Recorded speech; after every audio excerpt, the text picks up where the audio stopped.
helistada, mis siis vajutan kohe punast, kui aina punast. Räähida siin nii palju rahvalt. Ma selle teiste telefonist saab küll kinni panna, aga see... Kästi kinni. Kas see on see meelis? Mässi kuskile rätiksi. Ole. Mis oli kogu aeg päeva meelis? Tasku rätiksi sisse.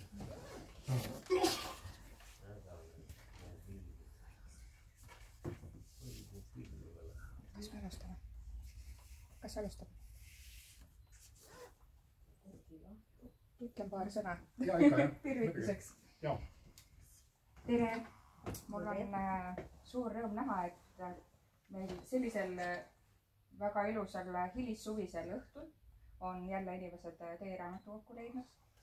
Ja me oleme täna korraldanud õhtu, mis on veidi magusmõru.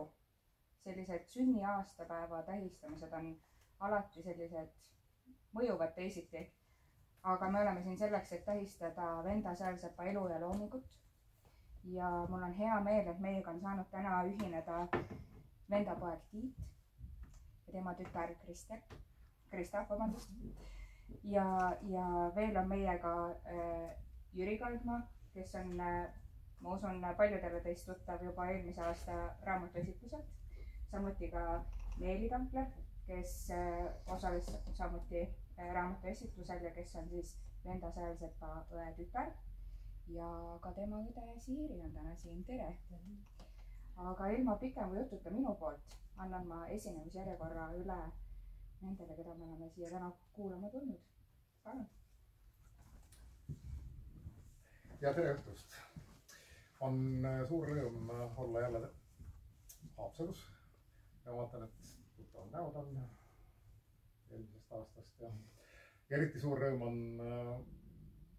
ja ka au loomulikult on tervitada Venda Säälsepa sugulasi, Venda Säälsepa poega Tiitu tütar Kristat, Venda teist õetütart Siirit ja ka Tiinat,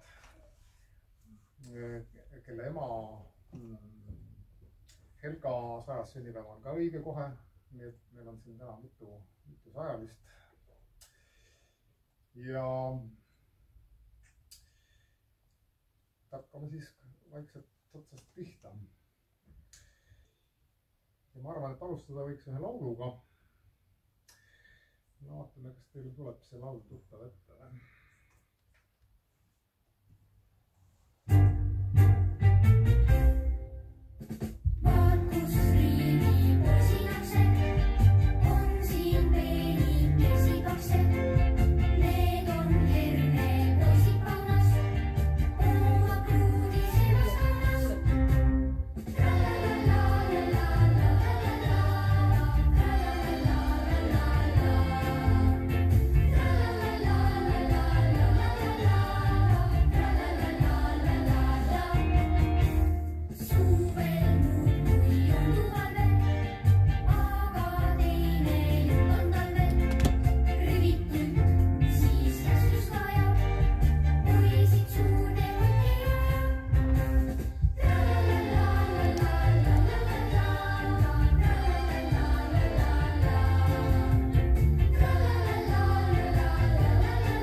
Jah, see oli siis Raimond Lätte laul Vatkuspoisid, mis on tehtud siis ka Venda Säälsepa tekstile ja vana hea Entel-Tentel. Ja ma jätsin täiesti sujuvalt tutvustamata Meeli, sest ma julgen arvata, et kõik juba tunnevad teda. Et minu kõrval on siis Meeli Tampler, kes on Venda Säälsepa tütar. Ja kui selles laulus lauldid poisid peenikesed ja paksud ja rivis ja joondu ja valvel, siis on selge, et esimene käik, kuhu me lähme, on ikkagi Kolemaa. Sest Venda Sõelsepa puhul me sellest kuidagi mööda ei saa. Ja Meeli, ole hea. Ja, see on tegelikult luuletus, millega algas peale Venda narilaulude kogumik. Ja selle luuletuse pealkiri on Küsige. Milleks need kõõriti pilgud? Milleks see kõhk ja kibadlus? Küsige otse. Ja, see kõik oli nii. Kõik, mis te kuulnud, on õige. Milleks siis nii palju kobavaid sõnu?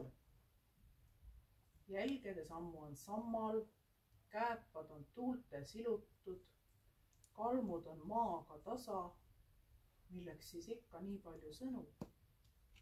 Valud on tulnud, on olnud ja läinud, kärnade asemel armid, köndid proteesiga harjunud, on siis neid sõnu nii palju veel vaja. Liiva kella võib pöörata, aega ei pööra. Kõik, mis oli, jäänd hingede kivvi, mälude malmi. Küsige siis. Ja selle ta kirjutas aastal 1979. See oli see aeg, kus juba natuke võis küsida. Ja see mälestus on samas olnud siis tema jaoks väga oluline, et ta on tahtnud, et tema käest küsitakse.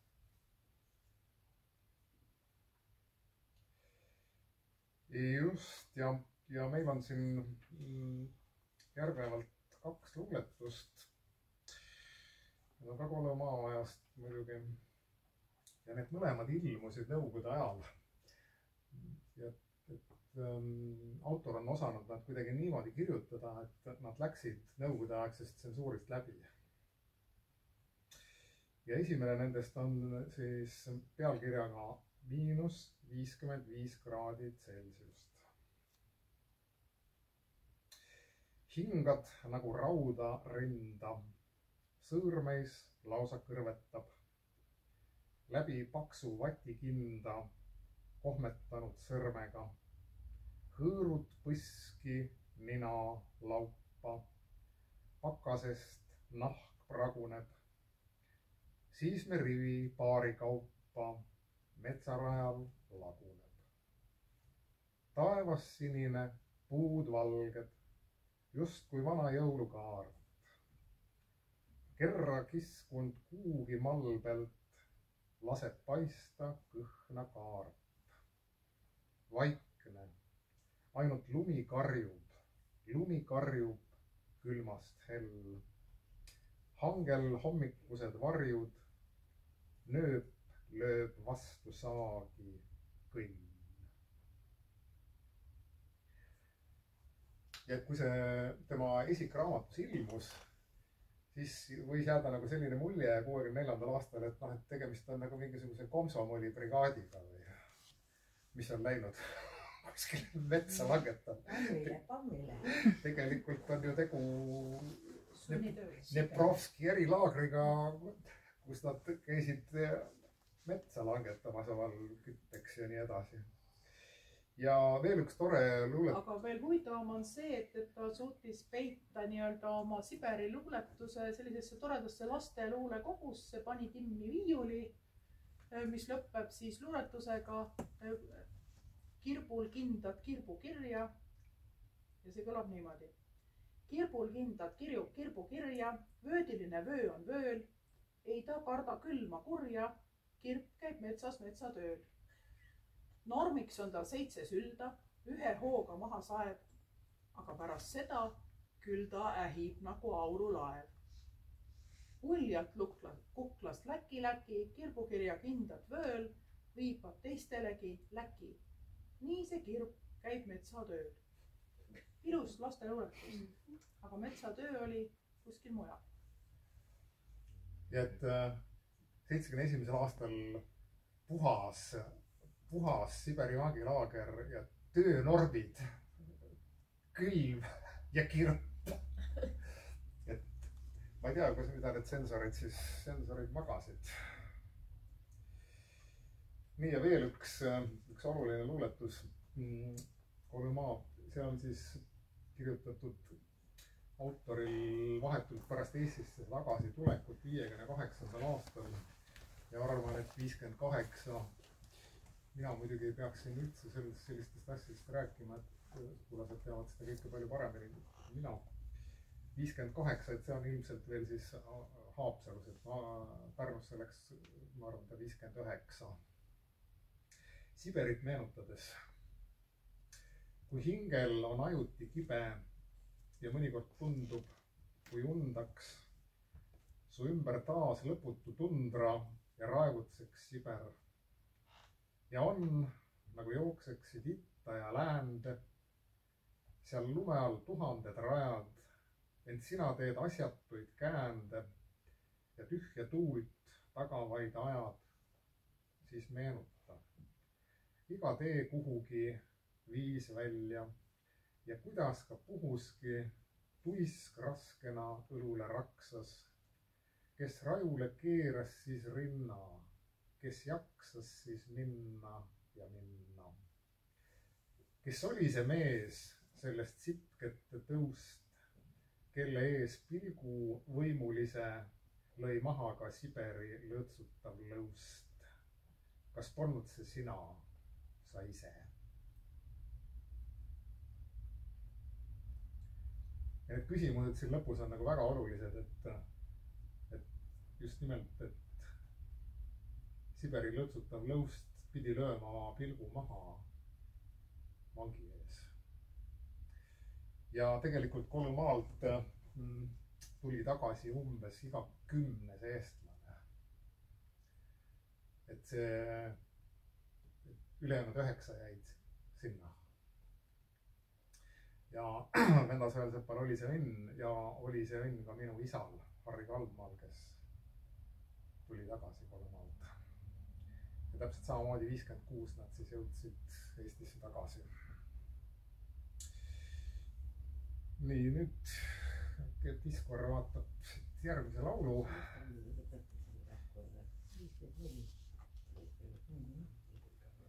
Nii, ja see on samuti Raimond Lätte laul ja see on, pealkiri on tal Rüblik püüab liblikat. Ja see on ka Entel Tentelist pärit ja see on nüüd päris Entel Tenteli aegne originaal, et vaatame, kas ta tahab meile. Jah.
Ja nüüd me teeme siukse väikse triki, et rüblik püüab jüllikat ja nüüd on selle rübliku etteaste. Ja nagu juba korraks sai öeldud, et 56 oli see aastanumber, kui venda tuli tagasi Siberist ja mina olen sündinud 56.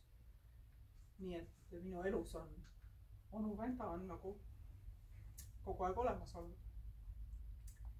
Üks kõige esimesi mälestusi, mida ma tean onu vendast, oli see, kuidas ta püüdis mulle õpetada iseennast peeglis selja tagant vaadata. Et kui seista seljaga peegli poole ja hästi kiiresti ümber pöörata, siis näed, kuidas sa selja tagant välja. Ja ilmselt te oskate arvata, et päris paljude proovimiste peale mul see välja ei tulnud, aga see on lihtsalt meelde jäänud. Aga minul on ka see au, et kõige esimesed raamatud, mis ta siin lastele kirjutas ta käsikirjaliselt. Ja mul on siin sünnipäevaraamatud 5. sünnipäevaks, 6. sünnipäevaks, 7. sünnipäevaks onu venda poolt. Ja mul on ka see au, et mul on üks isiklikult mulle pühendatud luuletus, mis ilmus siis tema esimeses ametlikus lasteluulekogus, igal pool on vaba sõit. Aga ma loen seda siit, sellest raamatust, mille pealkiri ongi Meeli ja päike. Ja luuletuse pealkiri on ka Meeli ja päike. Pildi joonistas kord Meeli, maja ere kollase. Päike küsis oma keeli, kelle küll võiks olla see. Meeli vastas, selle maja sulle joonistasin ma, sest et sina talve ajal vähe viibid meie maal. Heledad on uksed aknad, katus veidi tumedam, aga et sul kuum ei hakka, küta ahju lumega. Päike muigas, tore maja. Aga nüüd pean tõttama, igal päeval veidiks ajaks pakasega sõttama. Tööd on minul ikka ohtralt, aga võlgu ma ei jää. Suvel, kui sind rannal kohtan, tasun ära, küll sa näed. Pidas sõna. Juba juunis, kui ta kuumalt naeratas, maalis Meeli kuldselt pruuniks üle pea ja kaelada.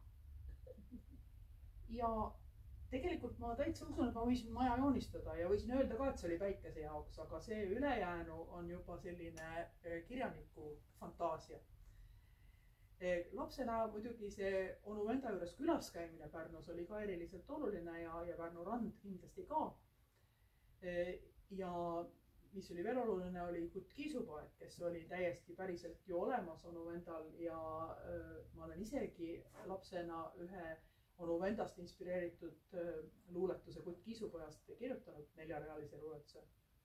Aga mida ma avastasin suure üllatusega alles hiljuti on see, et onu venda raamatus Maido, Urru ja Kurnilda on üks lugu raamatu õmblemisest, mis on otse minu lapsepõlvest maha kirjutatud, kaasa arvatud pealkiri Mälestusi lapsepõlvest. Et see ise tehtud raamat sellise pealkirjaga on mul kuskil kastis veel olemas. Nii et see osa minu lapsepõlvest, kus onu venda oli nagu väga lähedal, oma poja lapsepõlvest tema osa ei saanud, sest see läks mööda ilma temata. Aga siis ta sai osa minu lapsepõlvest ja ta korjas sealt üles mingisuguseid kilde, mida ta kasutas siis oma nendes laste lugudes ja luuletustes, mis oli hästi vahva. Aga ma mäletan ka seda Haapsalu maja, mis oli siis minu jaoks vanavanemate maja. Ma olin 8-aastane, kui vanaisa suri ja see maja müüdi. Vanaema tuli meie juurde Tallinnasse, aga ilmselt see maja ja see Haapsalu oli onu venda jaoks väga oluline. Ja ma arvan, et sellest Haapsalu sellisest olustikust ka on pärit tema Mõrk ja süülise poeemi read, mis ta Kadakast ja Kivistest randadest on kirjutanud. See poeem oli Oktoobrirevolutsiooni aastapäeva poeemivõistluse äramärgitud töö. Aga seal ta kirjutab Kadakast niimoodi. Olen armunud Kadakasse. Mul on kadakane kamber, lihtsalt kadakapuust pulgad on mu piltidele raamiks, aga pildil lage rand ja rannal kadakad ja kivi. Kui kunagi võiks juhtuda see, milleks olen liiga vara sündinud, et ma peaksin lendama, siis sooviksin, et selles metallide ja tehismaterjali rägas oleks üks käepide, üks ainus hoop, üks ainukene nupp puhtast kadakast. See, mida vajutada, tõmmata, lükata, keerata, pöördumaks tagasi koju. olen armunud kadakasse, mul on kadakane kamber, riidenakid kadakased, kadakastel riiulitel, kadakaste kaante vahel vanad tõsised raamatud. Kaua oskab ta hoida oma lõhna kõigi maailma lõhnade hulgas. Visalt kõlatab ta oma keelt kõigi maailma keelte seas. Ja need oma kätega valmistatud kadakased, pildiraamid ja ukselingid ja kõik need asjad olid enda Pärnu kodus täiesti olemas, sest talle meeldis oma kätega asju teha.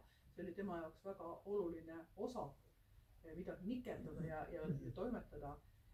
Ja tal oli ka loomulikult kunstiand väga selgesti olemas. Aga üks selline võib-olla natuke teistsuguse tähendusega kunstiteos on see prillitoos, mis on siis pärit Kolomaat ja mille kohta ta on ise kirjutanud, kuidas ta seda kaunistas. Selle prillitoosi lugu on tema oma raamatus pikemalt kirjas, aga siin on siis see kaunistamise osa. Et minu kui ühistööna valmistanud esimene omaniku osa ei piirduks ainult kasutamisega, kaunistasin karbi traadi otsaga kraapides kummastki küljest graveeringutega. Esiküljel räbalais puukandja vankumas raske koorma all sotkade taustal paistvate laagribarakkide poole, ülal laagri nimetus, all aastaarv, tagaküljel 3 ovaali, millest esimeses kondised käed sirutumas keskmises ovaalis oleva unistuse, leivapaika, kala ja supikausi poole. Paremas ovaalis piinaristade trio, kirka, käru ja labidas. Kogu kompositsioon jämeda ahela taustal. Aga lisaks sellele valmistamisele ja nikerdamisele ta tegelikult nautis, kui ta sai midagi parandada.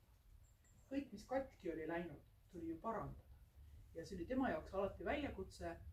Meie läksime oma pere asjadega, kui me juba Pärnus elasime, ka ikka onu venda juurde, kui midagi katki läks. Ja meil on siiamaani see ütlus, et onu venda oleks selle ära parandanud, kui midagi katki läheb. Aga tulles tagasi selle isa koju juurde, siis ilmselt veel päris palju aastaid pärast seda oli tal sellest kahju, et see isamaja oli läinud võõrastesse kätesse. Me kuuleme varsti seda luuletust, mis sellele leinale viitab. Aga sama oluline tema jaoks oli ka eelmiste põlvede pärand. Nii ta siis kirjutab ühes luuletuses, kui palju oled eluajal saadunud ahje minu taat. Ja igas soojas toas ja majas, kus ka ei tunta töömeest loojat, on osake su käte soojust, kui kord nii endast öelda saaks. Ja üks ilmselt tema lemmikluuletusi oli Mana ja siunamissõnu. Mana ja siunamissõnu pole ma kuulnud vanaisa ehitatud majade. Aga see tähendab üheski talas ei tiksunud koi, ükski laude kiskunud kaardu, aampalk ei olnud pehastunud ja kõik nurgad olid vinklis.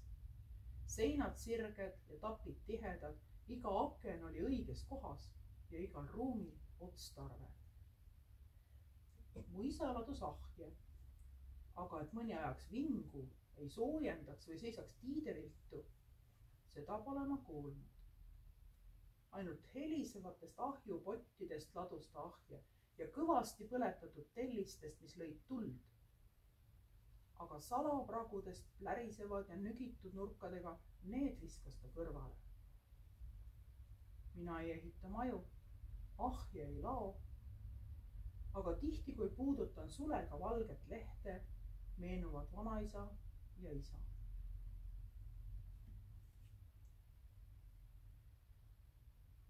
Seda ma ei oska öelda, millal ma lapsena teada sain üldse kogu sellest Siberi ajast või ka sellest noorusaja abielust Helgaga. Tiitu ma teadsin. Seda, et Tiit ei elanud isaga koos, ei pidanud ma imelikuks, sest Tiit oli ju suur. Ta on minust 12 aastat vanem. Ta oli kogu aeg minu jaoks suur. Ta ei olnud minu jaoks kunagi laps. Ja meie kodus lihtsalt ei räägitud nendest asjadest, nendest aegadest. Ilmselt ka see üldine õhkkond oli niisugune. ja võib-olla see oli ka see, et onu venda ise ei kippunud neid lugusid väga rääkima, eriti neid laagrilugusid. See kõik tuli oluliselt hiljem. Aga tagantjärele ma olen küll nagu neid vihjeid leidnud, nii nagu selles samas tema kõige esimeses täiskasvanute luulekogus. Kohe esimeses luuletuses on öeldud, et mu noorusaastaist üle käisid rivid ja sellest hingest sügelevad armid. Jüri võib pärast öelda, et sellel luuletusel on vähemalt 3 erinevat varianti, kuidas seda sama mõtet on väljendatud, aga ilmselt sellisel viisil sai teda väljendada siis aastal 1964, kui see raamat ilmus. Ja samas kogus on ühe laulu pealkiri Taiga laulu, ühe osa pealkiri on Taiga laulud ja seal on luuletus Emajõele, kus ta ütleb, ma võin laulda, kuidas heitsin suuli karge nire peale, kuidas nälja vaevas kõhtu imesid raud külma vett. See oli aasta 64, oli võimalik kirjutada ka sellest. Tsensuur ei keelanud seda millegipärast ära. Ja seda lasteluuletust Kirbust Petsatööl me juba kuulsime. Ja alles siis, kui tuli Eesti iseseisvuse aeg, siis tulid juba võib-olla sellised suuremad vabadused ja oli võimalik ka need kunagi sahtlisse pandud luuletused üles otsida, ilmutada neid nii-öelda täiskasvanute luulet. Ja ta on ise öelnud oma narilaulude sissejuhatavas tekstis, see, kuidas ta siis kirjutas või miks ta kirjutas seal laagris neid luuletusi.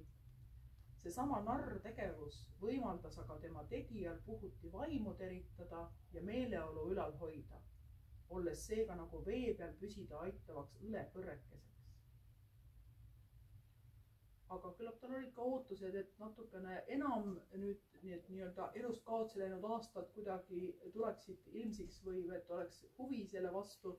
Ta on väljendanud ka oma nördimust, et poliitvangide kokkutulekutest peaaegu üldse ei räägitud. Ja tegelikult ka narilaulude sissejuhatav luuletus, mida me alguses lugesime, ütles, et küsige. Aga mina ei mõistnud ka küsida õigel ajal piisavalt. Mul on sellest kahju. Ja samas laagri proosa muidugi sündis juba pigem tagasivaates. Et see ei olnud midagi sellist, mida ta oleks kirjutanud vahetult pärast seda kolma aega.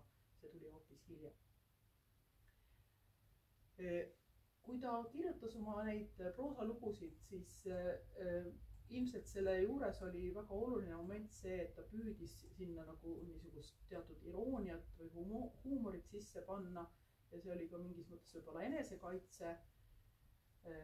Tal on sellised sõnad oma arvustuses Solženitsõni Gulagi arhipelaagile. Arutut julmust ja uskumatut ebainimlikkust saab lahkama minna ainult iroonia, sarkasmi ja satiiri kaitsekinnastes. Nunnutades ja vesistades jääb omadega varsti jänni, tekib nii palju vesist, et sellesse võib uppuda. Aga huumor oli tegelikult üks väga oluline osa temast. Ma rääkisin juba sellest peeglisse vaatamise ettepanekust.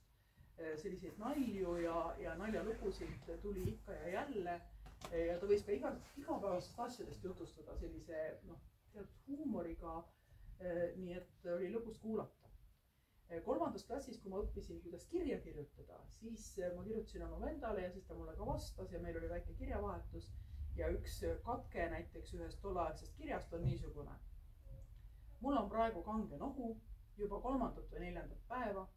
Nii et silmad jooksevad sirinal vett ja nina ise muidugi ka, sest kui juba nohu on, kuidas tema saab siis ise kuiv olla ja lasta ainult silmadel vett joosta.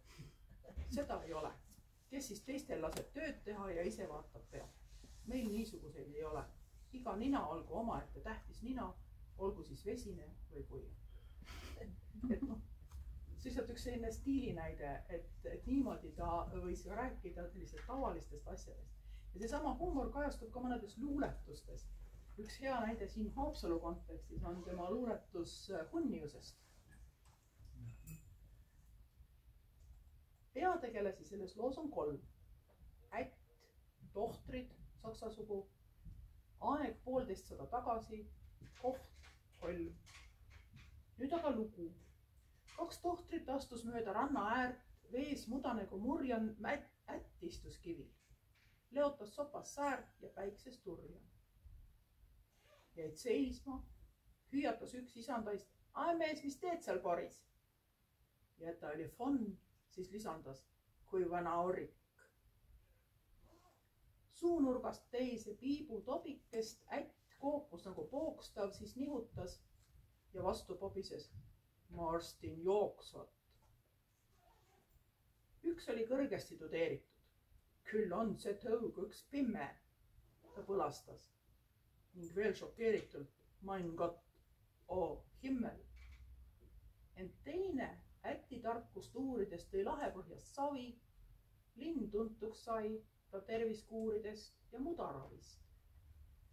Siis juba mudas istus Vene tsaar. Kui veel kord ütles himmel, see on, kui möödus aastakümmet paar. See on üks imme. Nüüd ühest arstist jäänud monument, jäänud Holmi poolsaar, lingi ja äti sugu. Teisest tohtrist ent ei jälge mingit.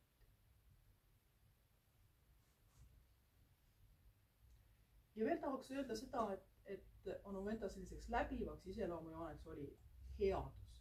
Ta oli abivalmis, ta eeldas inimestes head, ta ei olnud vaenulik ka nende suhtes, kes olid olnud tema suhtes vaenulikud. Ja tal ei olnud ka vaenulikust vene rahvuse ja vene keele suhtes. Üks luuletus, viimane pilk Magadanile, mis on väidetavalt siis kirjutatud lennukis, kui ta hakkas lahkuma Siberist. Jää hüvasti Magadan, viha ei pea ma sulle, su tänavarivid mu verega märgitud. Küllap ma tean, mis maksab sus väikseimgi kivi. Aga ta ei talunud rumalust, ta ei talunud sellist ärplemist, aga ka mitte sellist selgrootust ja meele muutmist. Ta oli väga sirgjooneline, aga ta ei olnud kunagi agressiivne oma mõtteid ja seisukohti väljendades. Ja tema oma sõnutsi jällegi selline väike iroonia on siin juures. Kadestan neid, kes lihtsalt vetel kõnnivad. Mul olgu põhi. Liiv, kruusarädi, paelaam, et puutuks või varbaga. Ja aastal 1991 on ta kirjutanud, küll on hea, kui sa ei ole pidanud oma sõnu sööma, häbi tundes valeristi ette lööma. Aga ma arvan, et ma siin nüüd peatuks ja annaks sõna. Ja siin on meil järjekordne üllatuskülaline, kes tuleb lindilt ja vaatame, kes tunnet ära. Meile rääkis siin luuletusest Ära müü ja siin see tuleb. Kui sa vähegi võid, kui veel kuidagi kannatab, ära müü oma isamaja. Pärast sa aina käid ja käid kõik päevad ja ööd ja püüatast mööda vaadata, sest räästa alt unistavad sind mälestuste kummad ja etteheitvad silmad. Ja püüad endale ja teistele selgeks teha, mis kõigile niigi selge on. See oli ainuõige ja ühene lahendus, võrrand ühegi iksita. Ja kõik saavad aru ja ise saad aru. Kuid arusaamine kirvendab su müüdud isamaja räästais ja unka-alustes. Isa poogitud puude juurte all traatussina närib. Käovaablase röövikuna õõnestab seestpoolt su elavat rinda. Ära müü isamaja. Ta kurbade räästaste all on ridamisi mälestuste soojad pääsupesad. Kas tuli tuttav ette? Tuttav, et nii ei tule meelde. Ja nii ongi.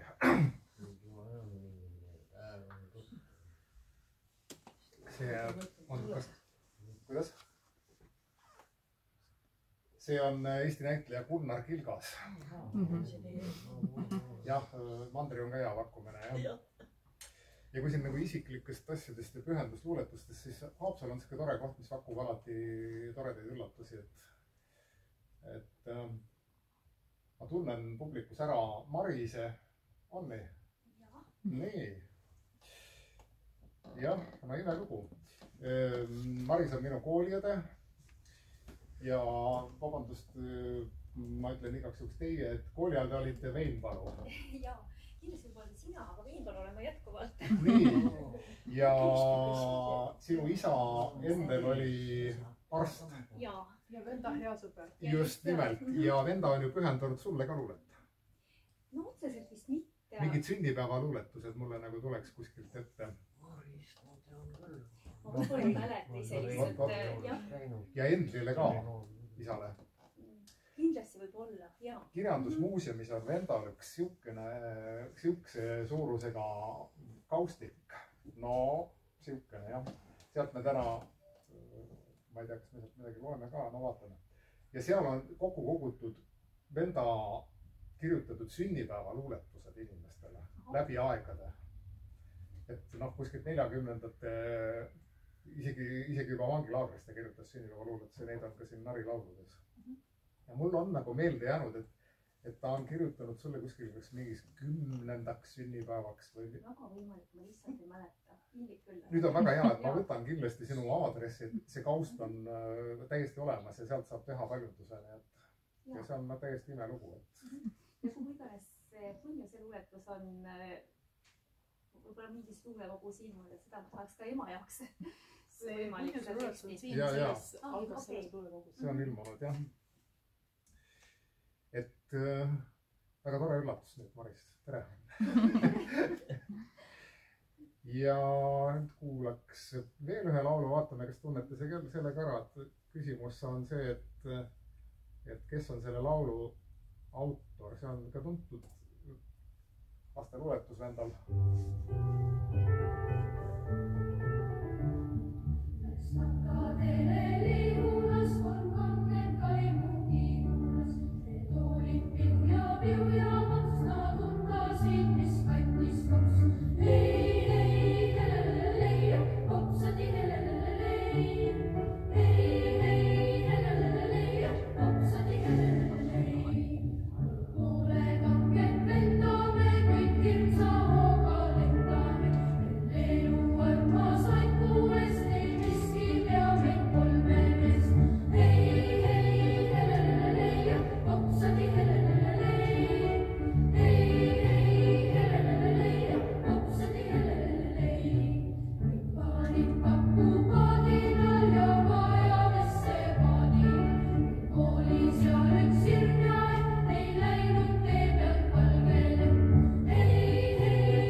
Sellele luuletusele on kirjutanud, teinud 5-3 heliloojat. Et see on nüüd üks nendest. Ja kas tuleb häid pakkumisi? Pakuks kohe kõrgemalt, et Erne saaks näiteks. Bingo, see on Gustav Ernesaks. See lauldi nii tihti tolle, kui mina laps olin. Täpselt nii. Ja sellest on veel laulu teinud ka Raimond Lätte, mida laulis Georg Ots. No vot, Georg Otsa. Ja, aga see on teine viis ja kolmanda laulu on teinud veel Raivo Kõrgemägi. Aga see Hopsadi Heleleli on Gustav Georg Otsa Ernesaks. lauldi ka, jah. Aga see lastelaul, jah. Täpselt nii, et... Ja kui siin oli jutt juba kihulastest ja lehmast ja et vendal on ka palju toredaid linnuluuletusi, et äkki sa Meeli loed ühe, sul oli... Ja vendal on tegelikult üks luulekogu, kus on 33 erineva linnu luuletust. Ma lihtsalt loen oma lemmiku siit. See on Kivitäks. Tähtis, et sa ise usud, et su töö on kõik need rusud. Muudku täksid, säksutad. Varisenud kiviaiad, räämas pinupõhjad laiad, läbi lendad, nõksutad. Ühe mant ja teise manu, müürilõhed järjepanu ära uurid, traksutad. Kõige tähtsam, et sa ise usud, et su täksimise tõttu kivi praguneb. usk ja püsivus, need viivad pilvisse, ka nõrgad tiivad nendest kaljupragun. Kas seal on iga luuletuse juures pilt ka selles? Jah. Väga väga. Pildid on, see on 81 ja pildid on joonistunud Silvi väljal.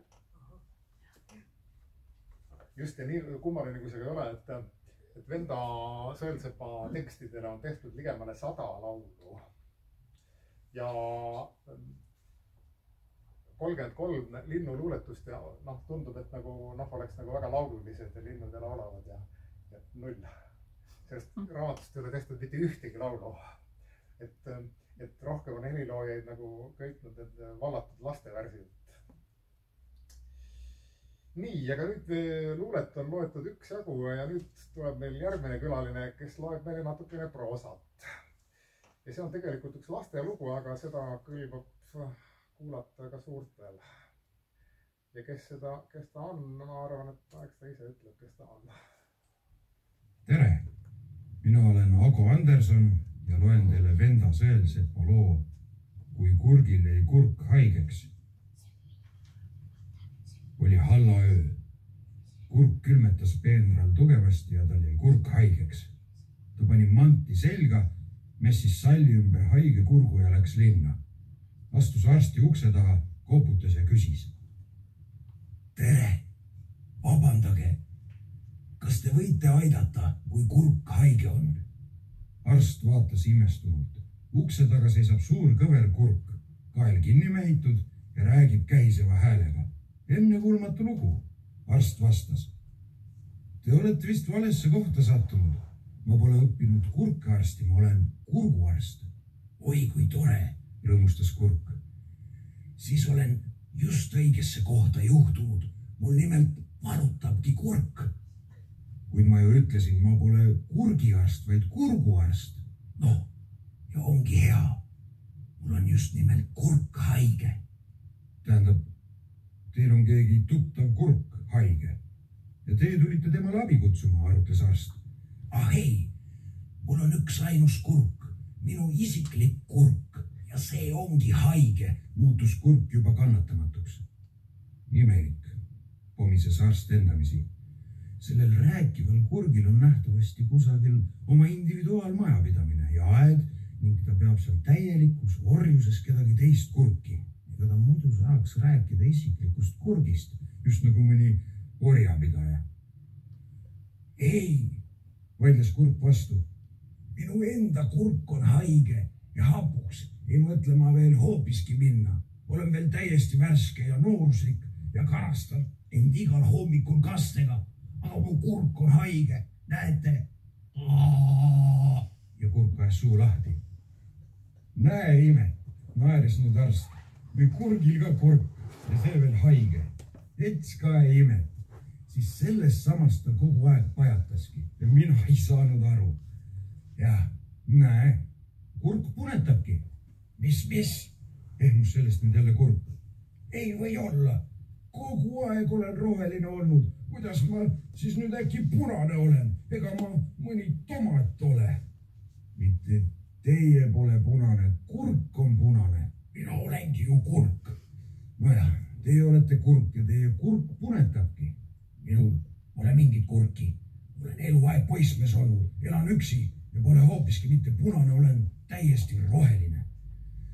No mis te siis minu juurde otsisite, ütles arst, keda see haige kurgiga jauramine pika peale töötama hakkas. Kui te roheline olete, olge siis rahuga edasi ja kui teil on soov siniseks või siiruviiruliseks muutuda, siis otsige abi mõnelt agronoomilt. Nüüd sai ka kurk pahaseks. Mis arst te üleüldse olete, kui te ei tea sedagi, mis teha, kui kurk valutab? Mina tean küll, mis teha, kui kurk valutab.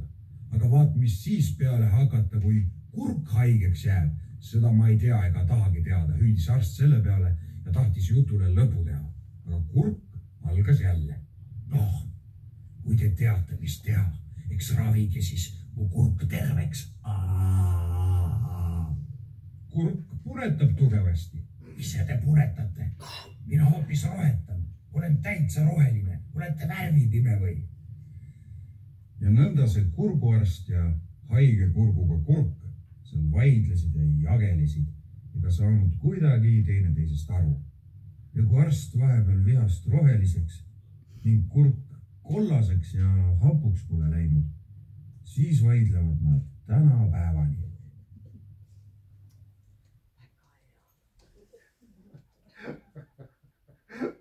No võt nii, kurk ja kurk. Aga Meeli, ma arvan, et äkki me läheme nüüd sonettide juurde. Ja Venda Sõlsepp oli ka suur sonetimeister. Ja ma arvan, et läbi Eesti soneti ajaloo Venda Sõlsepp, ma arvan, on avaldanud umbes 75 sonetti ja siia hulka ei ole arvestatud veel ilmumata asju. Ja ma usun, et kogu läbi Eesti luule ajaloo ta on sonettide arvu poolest, ta on kusagil esimese 10 piirimail. Et see on nüüd siis kvantiteet, aga et tal oli kindlasti selle asja juures ka kvaliteet. Ja seesama kogu, millest me nüüd kohe lugema hakkame, see Rohekas koltses kirjas, mis ilmus 79. aastal. Selle kohta näiteks Ain Kaalep ütles Venda Sõlsepa sonettide kohta, et nad on väga värsked, mõjuvad väga värskelt. Sest sonett on ikkagi väga range vorm ja isegi selline arhailine, et proovige kirjutada sonetti, et see on nagu ilmvõimatu asi. Ja et väga värskelt ja see oli aastal 79 ja ma võin omast kogemusest ütelda, et aastal 2023 mõjuvad nad sama värskelt. Et te võite selles kohe ise veenduda, et võtame siis selle, mis ta seal on paralepaga, jah? Et sina tunned seda paralepa asja nagu paremini kui. Te kõik tunnete paralepa. Ja selle pealkiri on siis Punnpõsine hommik. Ei mingeid tuhusid, ei valu ja puhkeb päikse kuldre nett noarootsi rüpest, nõnda et ilm küütleb nagu malmi valu. Ma mäletan veel vilkaid kalu ja ümber palju puhast vett. Peos elu haljas hankrukett, punnpõskne, paljepäi ja jalu. Ja minule ei anna rahu see hiigla mõõtmeis ilmakäär, mil piiriks üle Mallerahu on kauge holmi kõver säär. Ja minu mõttesse ei mahu, et seal ei ole lõpp ja äär.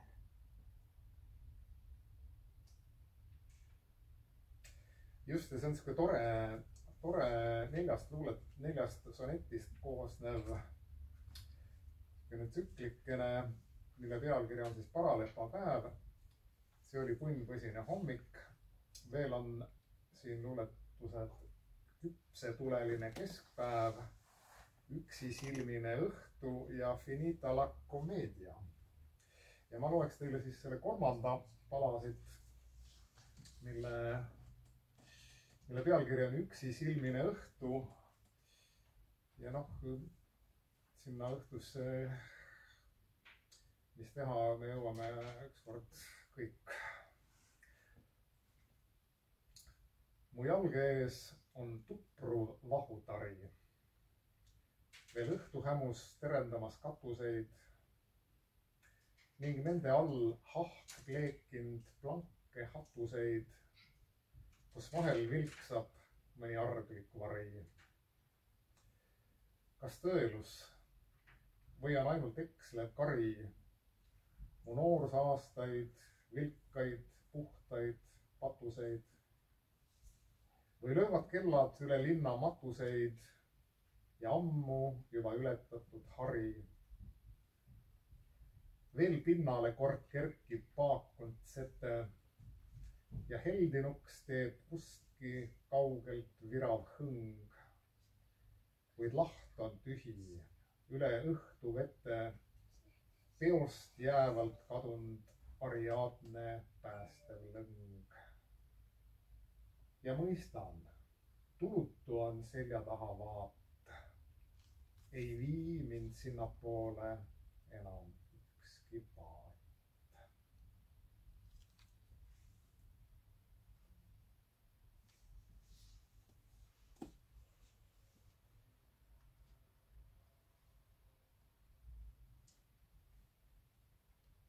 ja veel üks sonett, mille lõpusalm võib-olla on mõnedele teist tuttav. Selle pealkiri on Ükskõiksed liivad. On ja ei ole ka, kui apokriiva. Mu mõnutund vaist varbaist pikk punktiir viis hommik puhtel üle niiske liiva, kuid õhtuks kadunud on jäljeviir. Oi, lähestikku, valgerand või hiiva teil olematuse ja olnu piir. Teil unustus on tõstnud halli tiiva veel enne, kui sai tehtud päeva tiir. Ükspuha teile on, kas valgel luitel saab õhtuks tasandatud mürsuauk või jätab kabjajäljed öisel uitel tööst väsinud hobune, kel laubal lauk. Mu süda, ära iial liivaks muutu, ka siis, kui sinne enam sind ei puutu. Need viimased read on Venda Haua tüüpia.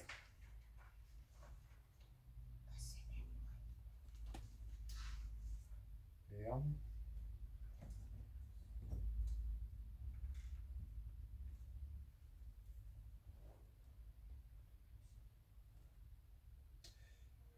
Ja edasi me läheme ka ühe tuntud lauluga ja jällegi siin on kuidagi nii tark ja publik, et kõik teavad kõike. Vaatame, kas laulu see on. Kas teate, olen üks õnneseema, vahet miks või kohe teile selgeks teen ma. Oma ema ükski lill ei ole näinud, üle liidu käsi käes ma pole käinud, üle liidu käsi käes ma pole käinud. Pilve lapsed ei saa emu tunnistada, tuul neid pillub iga õhte oma rada, tuul neid pillub iga õhte oma rada.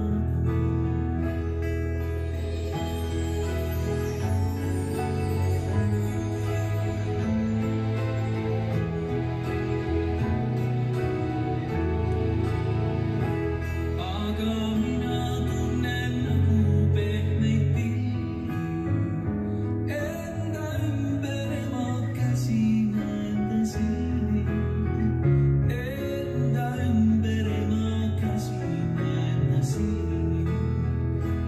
Niidule ja mets, trammile ja linna, käsi ema peos ma alati võin minna, käsi ema peos ma alati võin minna.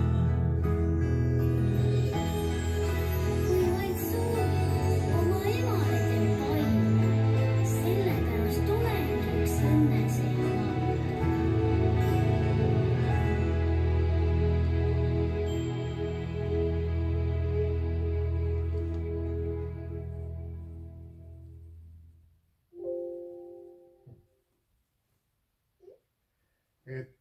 See, mida te kuulsite, on Tõnis Kõrvitsa laul Õnneseem. Loomulikult Venda Sõelsepa luuletusele tehtud laul. Aga mis te arvate, kes laulis? Ei no originaalis võin küll öelda, olid see Maarja-Liis Ilus ja Jaan Tõgisto. Fantastiline. Aga kuna ma tean, ma olen filmi näinud 10 kordi, aga seal, kui ma poleks seda filmi näinud, siis ma oleks küll ütelnud. Tüdrukut veel, aga kas ta ei laulnud seal siis? See on uus versioon. Ott Lepland on laulja. Ott Lepland. aga tüdrukut ei tea. ja Ott Lepland just nimelt. et see ei olnudki ikkagi Jaanus Nõgisto. ei, Jaanus Nõgisto laulis kõige esimene versioon. et seda laulu on meil plaadile laulnud näiteks Jaan Tätte, Marek Sadam. ja et see on populaarne laul, jah. aga tüdruk oli ikka nii. seda tüdrukut ma ei oskagi öelda, kes see tüdruk on. ikka see Maarja. ei, see ei olnud. et Maarja-Liis ilus tookord, kui see laul esimest, just nimelt. kas minu meelest need sõnad olid ka, see tüdruk oligi 4 aastane. ja et Tõnis Kõrvits kirjutaski ta spetsiaalselt Maarja-Liis Ilusale, kes oli 4-aastane ja Jaanus Nõgisto oli seal kõrval. jah. Suurepärane. ja nüüd me jõuame ühe väga olulise. seda küll ei teadnud, et Venda Sõõrsepp nende autor. ja ikka. see on küll üllatus. jah, see on tema tekst, jah. ja kusjuures see ei ole ilmunud mitte üheski Venda Sõõrsepa raamatus. ma tahtsingi öelda, et see ei ole ilmunud tekst tegelikult. on ilmunud, aga mitte raamatutes. see on ilmunud ajakirjas Täheke 1978 ja minu meelest see oli märtsinumber.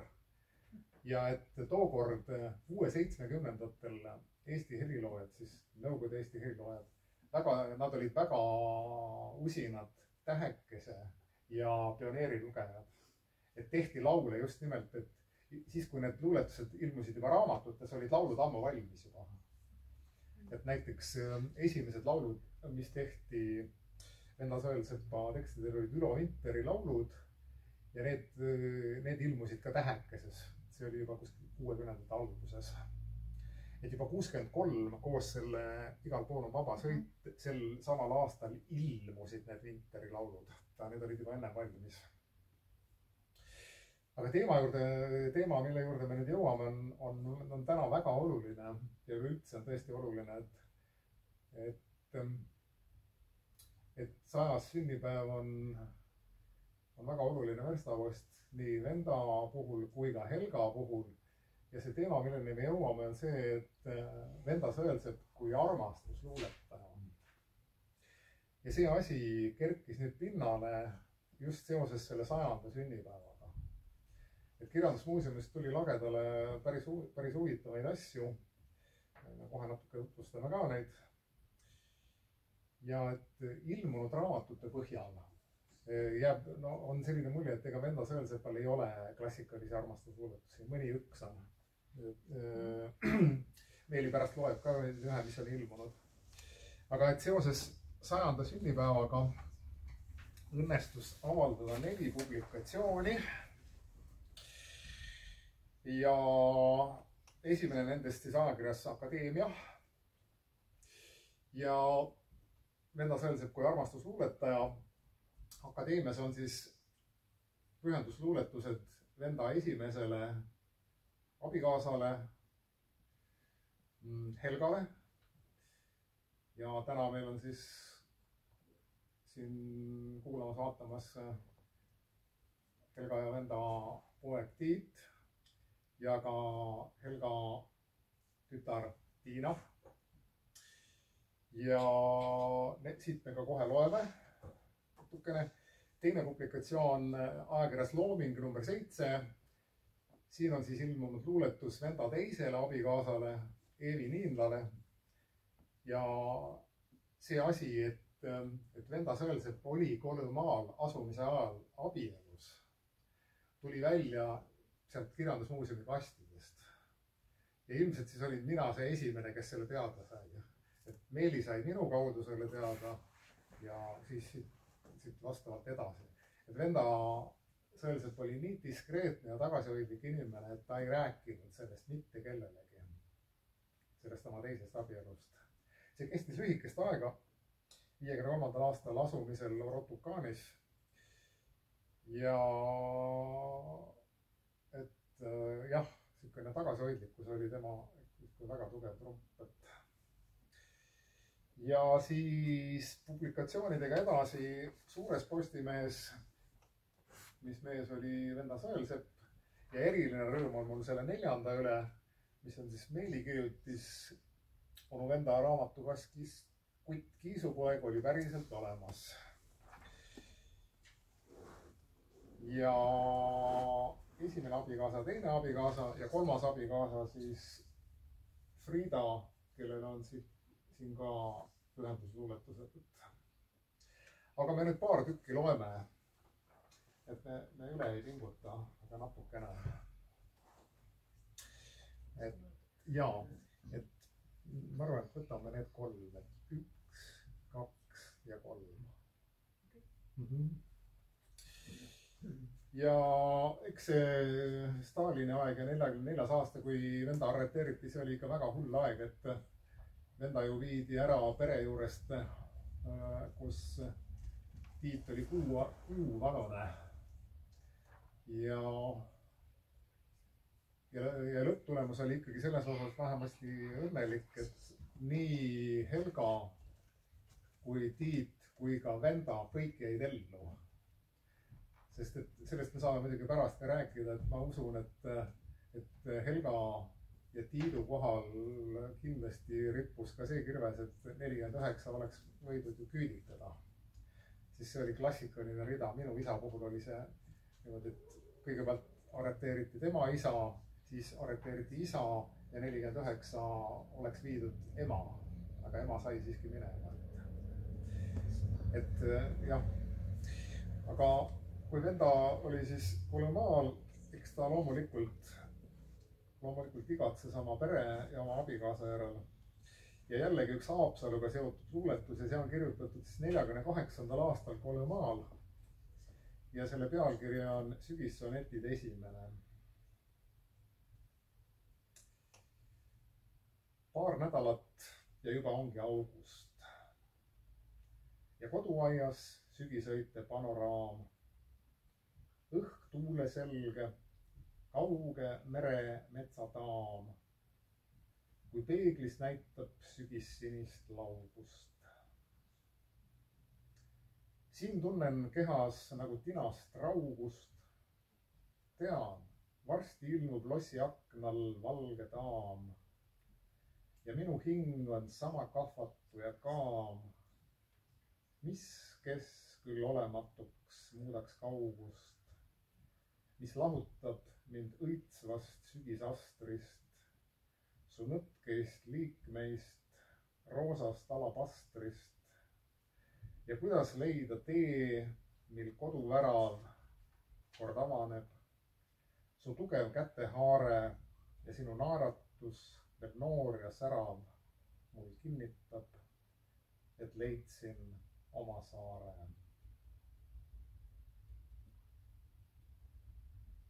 Ja see tragöödia 48, et venda oli kolemaal ja Helga ja Tiit olid siis Eestis.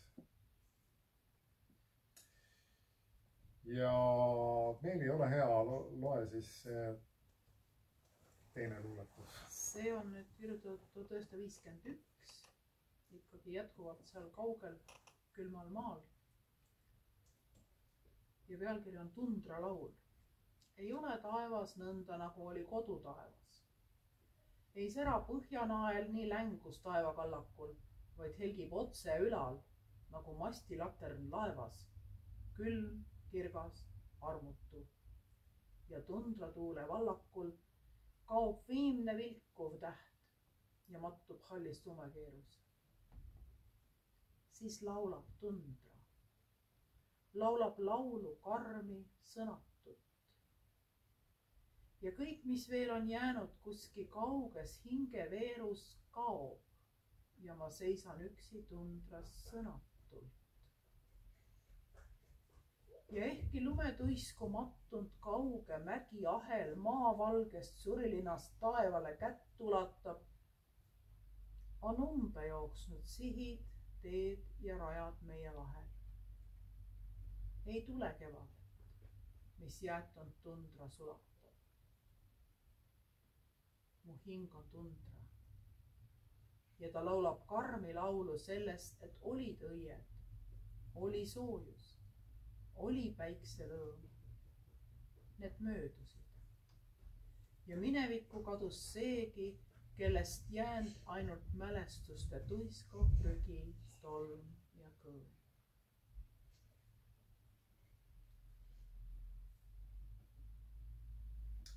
see oli siis aasta 1951. Aga elu pidi minema edasi ja elu läkski edasi. Et 55. aastal sündis Tiina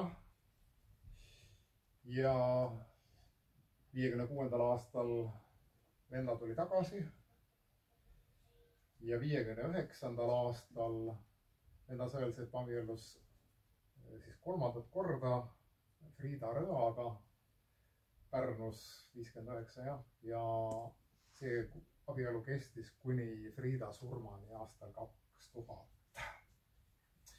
Nii et üle 40 aasta. Ja Friidale, ma usun, et see on Friidale pühendatud luuletus kellele teisele. Nii et ole hea meeli. See ilmus siis selles venda esimeses täiskasvanute luulekogus algas sellest ja pealkiri on Teema sinult. Su suu ei ole öelnud ühtki teemat. Pealt näha justkui seisaksid sa eemal. Kui õhtu vaikuses teen mõnda salmi, sa tuled köögist, lausud, söök on valmis. Mu värss käis kaugeid kosmilisi teid, sa koorisid sel ajal kartuleid. Või kui mu mõte mine tea, kus hulkus, sa nõelusid mu sokikannas mulku. Jah, sa ei ole öelnud ühtki teemat. Pealt näha justkui vaataksid vaid eemalt. Ning nüüd sa oled ära. Oled ära ja mul on piinlik. Esmakordselt täna näen seda teemat, mis nii lähedal mul päevast päeva oli silme all. Ma arvan, et naised võiksid nagu sellisest luuletusest kõik rõõmuda. Kindla peale. Ja vaevalt, et selle asja ütleja nüüd mina olen, aga see, mis nagu välja koorub kolme abikaasa pealt on see, et Helgaga siis noorus, kirg ja esimene pere ja ka poeg. Paratamatult see asi tänu Stalini režiimile läks katki. Teine abielu Eeviga. Loomingus on sellest ka üks tore luuletus, et asumise ajal Koljumaal juba võis elada, et see on väga vallatu luuletus, et kellel vähegi soovi on, et võib seda siit lugeda. Ja teine abielu Eeviga oli siis juba ütleme väike vallatus seal vahepeal ja kolmas siis, nagu te kuulsite Friidaga, et see on siis küpsemine või rahunemine.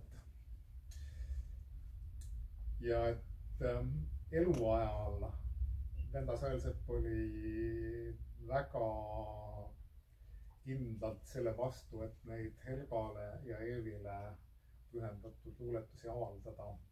Sest ta oli ikkagi Friidaga abielus ja et need ma leidsin kirjandusmuuseumist. Ja seda ja see Eeviga abielu jah, et vaata kastist välja vaatad abielu tunnistas, et oi, mis see on. Aga meie Meeliga ei ole kollased ajakirjanikud. Me lähme nüüd selle koha pealt edasi. Aga et mõnel kirjanikul läheb niimoodi, et tema 100. sünniaastapäeval selgub täiesti uus tahk. Ta on kirjutanud väga kaunid armastusluuletusi. Ja meie eelviimane laulukene tuleb siit ja see on ka vast tuttav lugu, jah.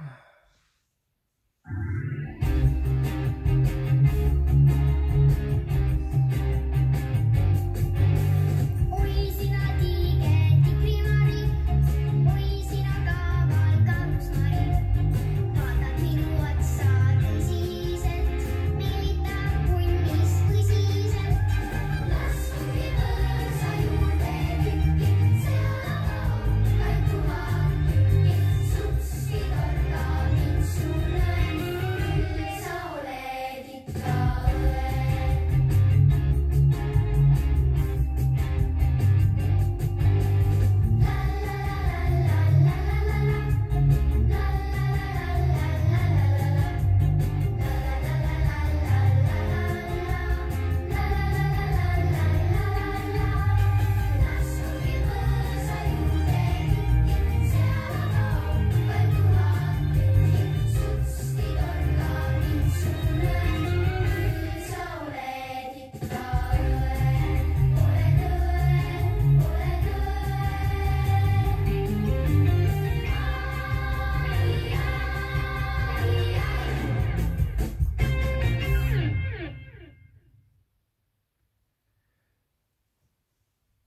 ja autor, kes?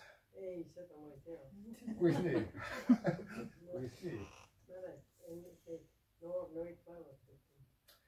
Arne Oit oli Entel Tentelis tegev küll, aga see on jällegi Raimond Lätte. See oleks mu teine pakkumine. Jah, Raimond Lätte on imemees, et Raimond Lätte on teinud Venda Sõelsepa tekstidele 23 laulu. Et sellest 100 laulust tubli viiendik ja enamgi on Raimond Lätte sulest. Nii, ja nüüd me jõuame siis Meeliga meie viimase plokini. Ja mis siin elus siis oluline on? Ja palun. Selle luuletuse pealkirja on siis Hoolitsevale sõbrale ja see on kirjutatud 1981 ilmunud loomingus. Palun sult sõber ühte, seda on nõnda vähe. Ära topi oma mütsi mulle pähe. Ära püüa mind ühtvalu käe alt toetada, oma ümaraid sõnu mu nurklikku suhu poetada.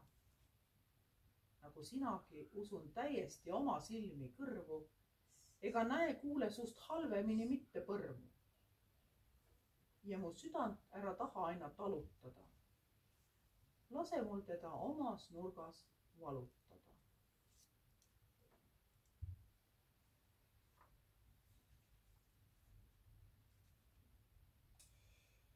...1991. aastal on Venda Sõelsep kirjutanud ühe sellise luuletuse, mille pealkiri on Küll on hea. Ja ma toonitan veel korra, et see on kirjutatud 1991.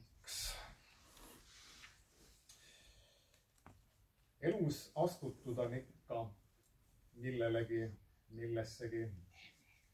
Nukker on, kui oled ajanud sammutsegi.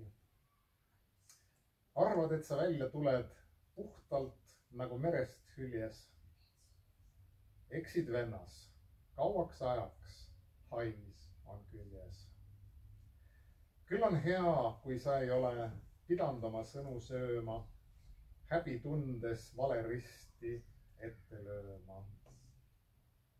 Küll on hea, kui sa ei ole kakerdanud kaka sisse, nakkunud selles Kõntsameres pidalisse.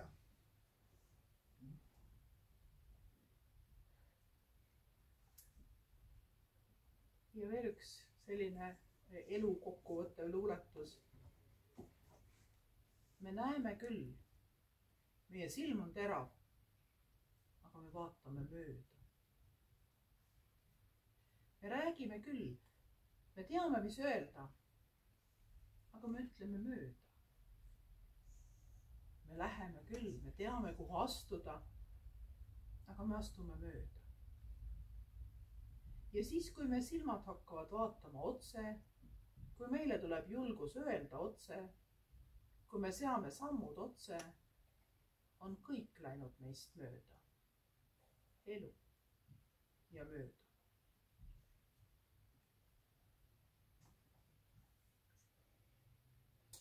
Venda Sõelsepa üks tohutu vooruse väärtus on see, et ta on äärmiselt puhta südametunnistusega inimene.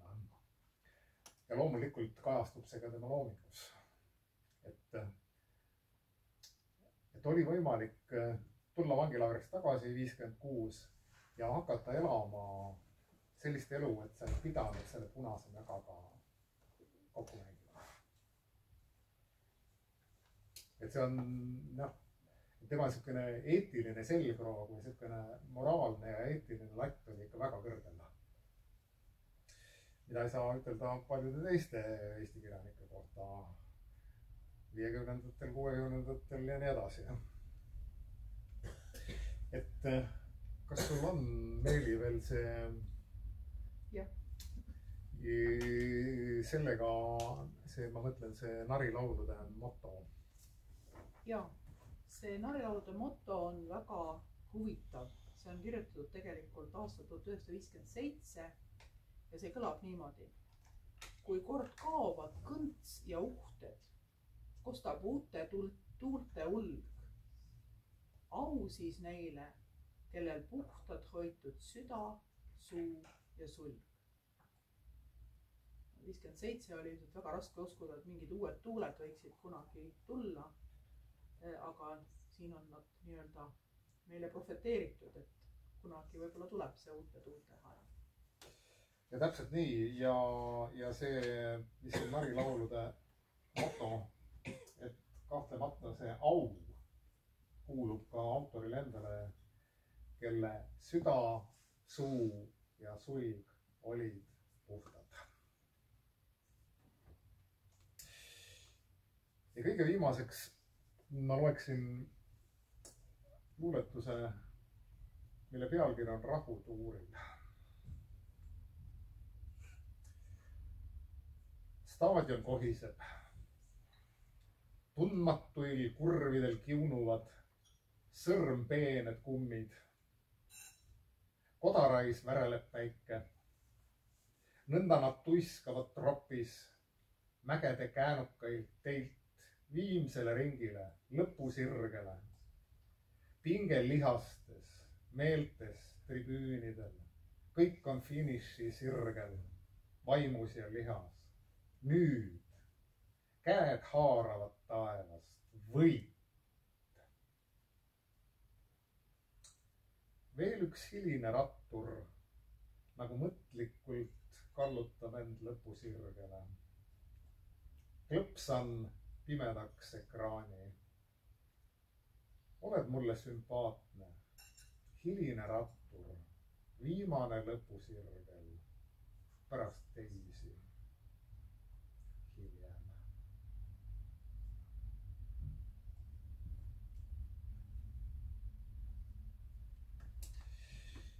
Ja lõpetuseks, ma arvan, on paras aeg kuulata hümni.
Ja täna see on tõesti erakordne päev, et kohal on Tiit Sõelsepp, Tiina Tõnismaa, Tiidu tütar Krista, Siri Königsberg, Venda Sõelsepa õetütar, teine õetütar istub siin minu kõrval.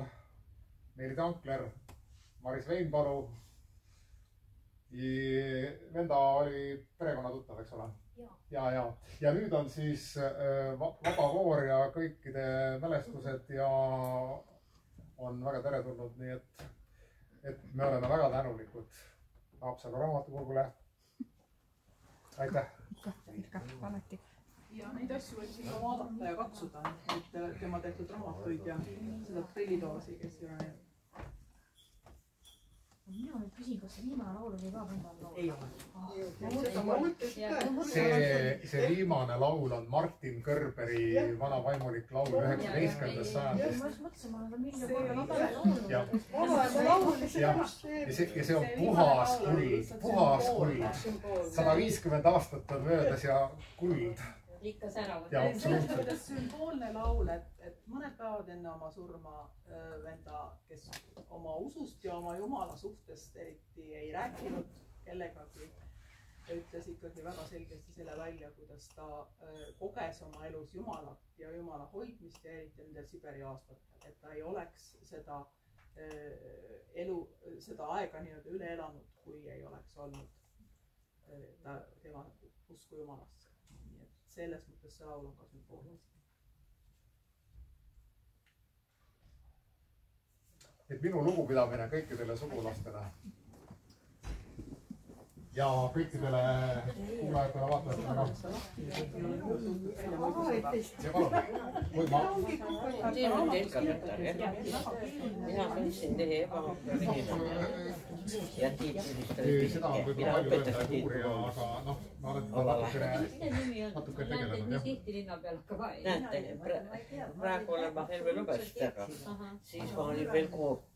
Silme ees ja võib-olla jah, et ma ei ole niimoodi vaadanud. Hakkasin ütlema, mulle väga, me käisid millegi pärast, ema oli ju vanem, aga me sobisime, lappisime ja rääkisime. Ta oli nii tagasihoidlik. Lähme liigume siit 2 meetrit. 2 meetrit. Alguses olin jah, pioneerijuht. Ma lõpetasin kooli Rakveres ja siis olin sasin infust edasi, aga mõned aastad olid teada. Aga kus teie teate mälekate siis? Mis aastal? No siis te olite, mina läksin 54.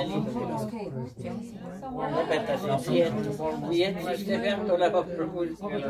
Kas ma teile kehalist ka? Viletsad poisid olid. Ei ole, võtta. Kehaline hakkas meil ju 5. klassis, siis oli Aino